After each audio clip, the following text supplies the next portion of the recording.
Hi folks, welcome to the Prepared Homestead. This is Travis. Thank you all for stopping by to watch. I wanted to talk to you this morning about being a diplomat. That's right, being diplomatic. I know that this is not going to be a popular topic. Usually the ones that we need to hear the most aren't. You know, kind of like the video I put up last night. I'm not bragging. I thought it was a pretty good video, and the comments were all positive. Except the views was some of the worst it's been in probably a couple of weeks. But that's just how things go, you know. You put something out that has a catchy title and a hot topic, and everyone wants to watch it. You put something out that people really need to hear and need to understand to survive the coming times. Nah, it's just not cool. We want to hear something sensational. But that's how YouTube is. If you get tired of YouTube and how YouTube works, you should probably go sign up to my locals channel. You don't have to put up with their censorship. You don't have to put up with the ads and all that kind of stuff. You go over to preparedhomestead.locals.com and you can see all my exclusive content behind the scenes. Anyways, so I want to talk to you about being a diplomat. And again, I know that may sound silly when you add it to all of the other stuff that we talk about, surviving the coming times. But I think being diplomatic, being a negotiator, being someone that's capable of getting along, I think it's going to be more important than we think. I think a lot of us, and I catch myself doing the same thing, so I'm not spider webs everywhere. This whole path when I walk through the morning, it's just like all over me. Anyways, I do the same thing sometimes, but I think what we do is we convince ourselves that when the feces hit the fan, that we're gonna lock down, we're gonna shut the world off. You know, we're going to build the wall around us, and we're going to have nothing to do with the outside world. And in anything that's outside of our property or outside our group or our tribe or our family is just going to be perceived as a threat, and you either take it out or you avoid it. But I think the reality is that's not the case. That's not what's going to happen. I don't think that's even possible to do. Some of you, it may be more possible to do this. Some of you, it may be actually better for you to do what I just spoke of, especially if you live in areas where there's a higher chance of the people you live around and interact with being a threat. But for many of you that live kind of like I do, or somewhat similar to out in the country, the reality is not everybody's a threat. I mean, we can certainly look to many examples of big natural disasters that's caused a region to kind of collapse for a little while. I know of one firsthand that I was involved in, and that was the Joplin tornado. Many of you know it or remember it. Maybe some of you even experienced it. And the little town of Joplin was completely devastated. I mean, it was a full-on SHTF for them. And amazingly, the vast majority of everyone pulled together. There was hardly any crime that was happening during that time. And people really helped each other out, and it was actually pretty amazing. I was down there. I wasn't in the tornado itself, but I was there shortly after for a while helping. And it was a good example of what good people can do. And then, of course, there's examples of like Katrina, where it just turns to complete, anarchish hell. So, you've got both sides. But the point is that there will be certainly some areas that if the worst things happen, there's still going to be a lot of good people trying to exist. You're also going to have multiple groups. You live out in the country like this, you don't know what other groups exist. Maybe they're just neighbors banding together, families. Maybe they're organized groups that's been training and planning for months or years, and they're not necessarily a threat to you, at least as long as you work with them. You see, it's different, or will be different, when all this happens than, say, a typical conventional war scenario, where the battle lines and the good guys and the bad guys are pretty clear. You know who's on your side because they all have the same uniform or the same flag on them. And then you know who the bad guys are. And it's pretty distinctive. Yes, you have in between civilians or just the collateral people that aren't really on either side. And that's where you get the collateral damage if they get caught up in the middle. But for the most part, you have pretty clearly defined lines. For what we will be facing, it's not going to be that way. It's going to be very blurred lines. It's going to be very difficult to determine at times who's the good guys and who's the bad guys. And while you certainly want to mount an appropriate defense against the bad guys and whatever that defense looks like, you also don't want to antagonize and create enemies out of people that should be friends. And so being a diplomat is going to be very important.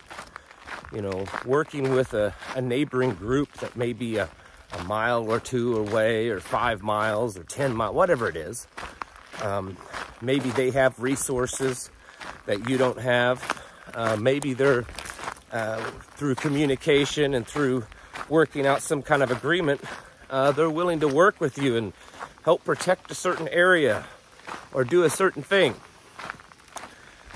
I think too many times, whether it's just in our prepper nature or our paranoia or whatever it is, that we have this idea that I'm not going to work with anybody. You know, I don't care, the whole world can burn to the ground. You know, that kind of mentality. And really we can't. I mean, if you're a lone wolf and you've only got yourself as your responsibility, then I guess that's fine. But you know, if you're working with protecting your family and other families and ensuring their safety and their survivability, you got to think of that.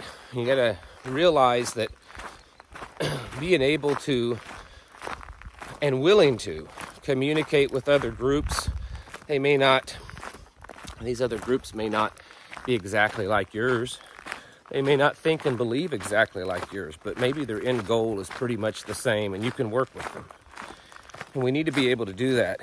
And in a SHTF situation, if it's already happened, it's going to be a little difficult because everyone's going to be defensive. No one's going to trust each other. It's going to be, you know, you're going to be extra protective of what you have. And so it's going to be a little harder to build those relationships. Not impossible, just harder. But I think it's something that we should consider and be working with. Now, the ideal situation is to find out that these groups exist ahead of time and to go to them and say, hey, you know, we know that you have your little mag group or your little rifle squad or whatever, and your plan is, I would assume, to probably work this area because that's where you all live. Well, you know what? We live just a few miles away, and we have common goals, so maybe we should establish some kind of treaty, some type of agreement that we work together on these areas. Maybe we trade together, maybe we fight together, whatever it is. Being able to be a diplomat is going to be important. What about if there is some level of local government left hanging around? Think of it, you know, out here, all the fire departments all volunteer. There's no full-time fire departments anywhere around here. And there's these little volunteer fire stations just kind of dotted around the area. Those could be targets. Some of those trucks are going to have medications on them and other supplies.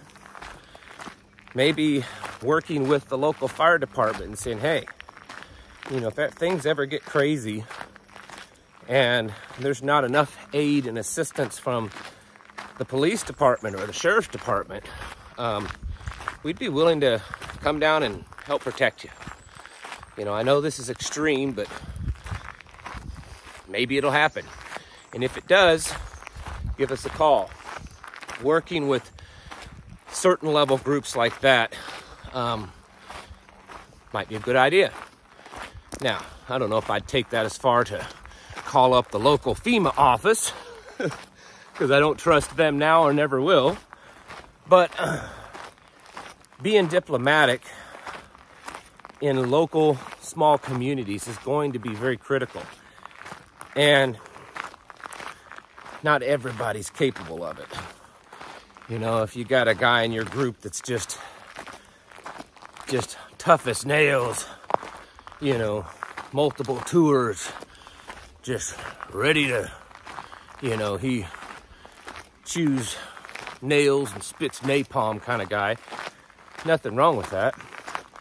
But he may not be the best guy to be your diplomat. It may be someone that, you know, isn't the best fighter. He's just a guy. Maybe you got a salesman in your group. Excuse me. If you have a salesman in your group, maybe he would be the best diplomat. Having someone that is established as, this is the guy that's going to be our negotiator. This is the guy that's going to try to establish relationships with other people. It's not a bad idea, because I feel that it's going to actually be a very important place in the coming times, that we have people that know what they're doing in that area and groups that are willing to work with each other. Because especially out in the country, out here where I live, the odds are there's going to be neighbors that band together and try to take care of themselves and protect their little areas. And you don't want to make enemies of them. It's not necessary. They're just out doing the same thing you are. It doesn't mean that you completely trust them and you allow yourself and your group to become vulnerable to them. I didn't say that. But establishing some level of relationship with them is not a bad idea. And this goes the same if you're an individual. Maybe you don't have a group. Maybe you don't have a team or tribe or anything like that. Establishing some type of friendly relationships with the people around you, it could very well save your life, because you don't want to be fighting everybody. You know, there's enough bad guys and there's enough alphabet lettered government agencies to fill that role. You don't need to be fighting your neighbors if you can avoid it. So, learning to also be a good communicator. And what is it? The art of compromise from Donald Trump. And maybe that's not what I'm talking about, but you know what I'm saying. Being able to develop peaceful relationships with the people around you is going to be important. And that's going to mean that you're not going to get everything you want, and they're not going to get everything they want. And there may be people that you just don't like them. They're not bad people. There's nothing they've done that you can say, oh, they're untrustworthy, they're evil, they're corrupt. You just may not like their personality. That happens all the time. I know lots of people that are good people that I could say I trust. I may not really like them, and that's okay. And we have to realize that. We live in a very polarized world right now.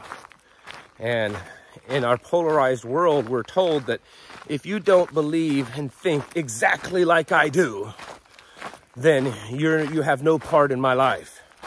And that's just ridiculous. It's never been that way before. And we as preppers should not allow ourselves to get caught up in those ridiculous ideas. Just because someone's a little different, maybe your group is based on a particular religion, your particular religious beliefs. not just, oh, Christian, but maybe a very specific denomination. That's fine. I'm okay with that. And maybe there's a group a few miles away that, you know, they're of a different religion. Does that mean that you guys can't deal with each other and can't communicate and trade and help each other out? Absolutely not. You may not, you know, ride the end of the world out together, but it doesn't mean that you can't work together. And so learning to be diplomatic, being willing to be diplomatic, and then learning to do it in a safe manner. You don't want to go in and give it all away right away. You don't want to make yourself or your group vulnerable trying to be and build a relationship like this. But you also want to be open enough so that you can kind of make it work, so that it has a chance to actually be successful. And so be thinking about that, especially for those of you that have established tribes already and groups. Maybe there needs to be someone designated as the ambassador or the diplomat or whatever it is. Because when you're looking from a military perspective and you have let's say a campaign, whatever it is, that is in some theater, you typically have the military version of it, and then you also have the political arm of it.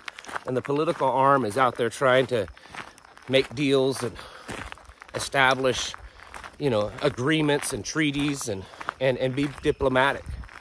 And it's going to be the same thing for us. We need to understand that and work towards that.